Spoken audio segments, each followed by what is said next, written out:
Vous prenez un bain dont la température est tombée à 28 degrés et pour profiter un peu plus longtemps de votre bain, vous rajoutez de l'eau à 50 degrés et on vous demande sa température. On vous donne la capacité thermique massique de l'eau. On suppose qu'au départ, vous aviez 120 litres d'eau et que vous en rajoutez 30.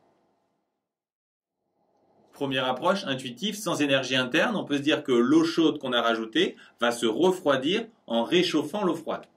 Si on regarde les choses de plus près, l'eau froide va avoir une température qui augmente, donc elle va gagner de la chaleur, alors que l'eau chaude, elle, va avoir une température qui diminue, donc en perdre.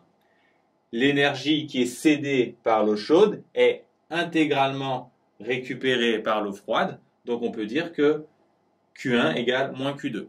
Autrement dit, Q1 plus Q2 égale 0.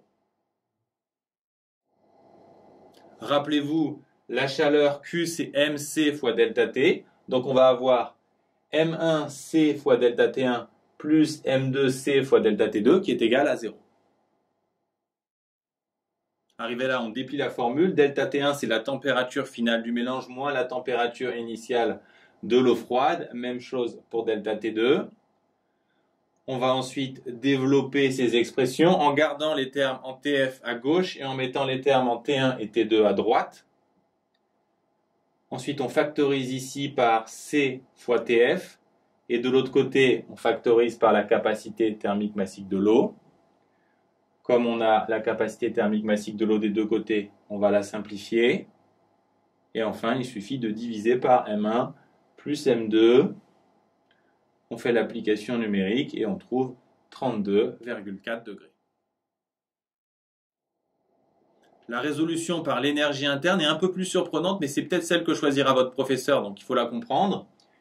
Dans ce cas-là, le système qu'il faut choisir, c'est la masse d'eau totale. Je vous rappelle que delta U, c'est Q plus W.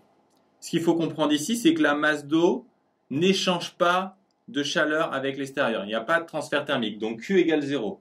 On ne la remue pas, il n'y a pas de travail électrique, donc W est aussi égal à 0. Donc de façon assez surprenante, on a delta U égale 0.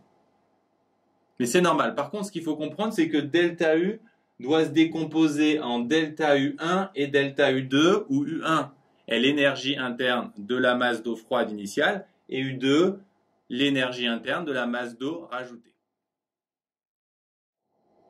Pour finir, il suffit de se rappeler que delta U, c'est mc fois delta T, pour U1 et pour U2, et on retombe, vous devez le voir, sur la même expression que précédemment.